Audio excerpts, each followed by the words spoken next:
Welcome back to Korean Drama Talks. Today's video we're going to be going over episode 3 to 4 review slash recap of Vigilante. Sorry that I'm making this video a little later. Got caught up with a couple of things, and I'm also finishing up a review for another show that I will be posting hopefully next week, so watch out for another video. So episode 3 and 4 were really solid episodes. Before I start, I'm gonna give this a rating of a 9. I seriously enjoyed these last couple episodes. Episode 1 to 2 obviously was developing the plot and the characters, and now in episode 3 to 4 we see that the main vigilante is slowing down on his crimes, and there's a couple of not a couple but one new copycat that they're calling it, who seems to be either like a CEO or CFO, or has a pretty high position in a company, the DK group I believe it's called, and he is the copycat vigilante, and the main vigilante did eventually meet up with the copycat in episode 3. He did meet up with him, and basically the copycat vigilante wants to work together. The vigilante hasn't gotten caught yet because the copycat has been covering up some of his crimes, or he's been covering up some of the evidence that the vigilante has been leaving behind. So yeah, it's the story's getting pretty interesting. We see more of the team leader that we saw in the last episode, in episode 2, where he comes in.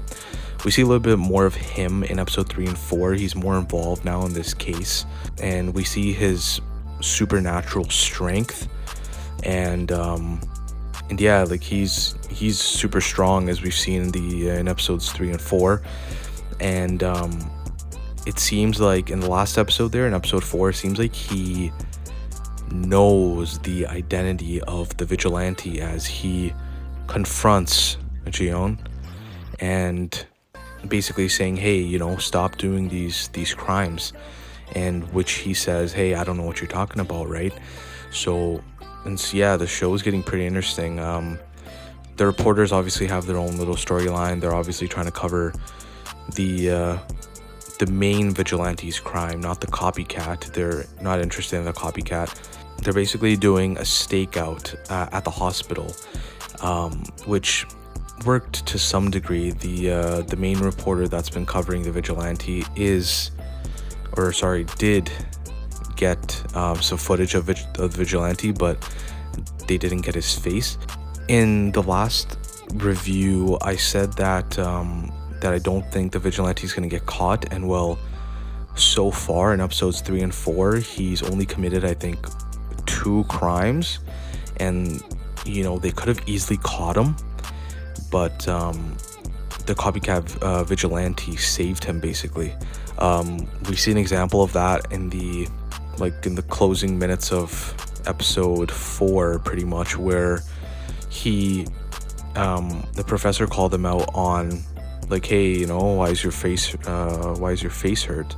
He had bruises and whatnot on his face, and he didn't have a good enough story, and he almost didn't get away with it. But the copycat vigilante sent a woman there to basically be like, hey, he saved me the other day, that's why he's got those bruises and scars. And if it wasn't for the copycat vigilante, he might have gotten caught. So yeah, it's definitely getting interesting. There's only 4 more episodes left, and I'm still gonna say that I don't think the vigilante is gonna get caught. What I think is gonna happen is the copycat vigilante might get caught. The vigilante might turn on him and say, hey, I don't want you with me, so he might get him caught.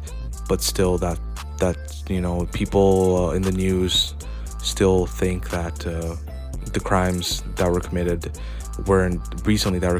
not by the vigilante. So it's we'll see where the show goes. it's getting really good. Like overall, like my review overall so far of the 4 episodes, I think the last episode, 2 episodes, I gave it either an 8.5 to 9. So this one is obviously, like I mentioned before, a 9 in my opinion. And so far the show's been really good. And yeah, like I really appreciate all the support you guys have been giving me so far. My Doona video is doing really well. I appreciate that. I'm sorry for the bad mic quality on that video. I'll try to I'm hoping this setup is going to be a little bit better for the mic quality. And yeah, I'll be back next week with episode 5 and 6 review of Vigilante. And like I mentioned earlier in the video, be aware for a review video coming out on a show called Turn to Me, which was on Netflix. It's a Japanese show. It's going to be the first Japanese show I review on the channel.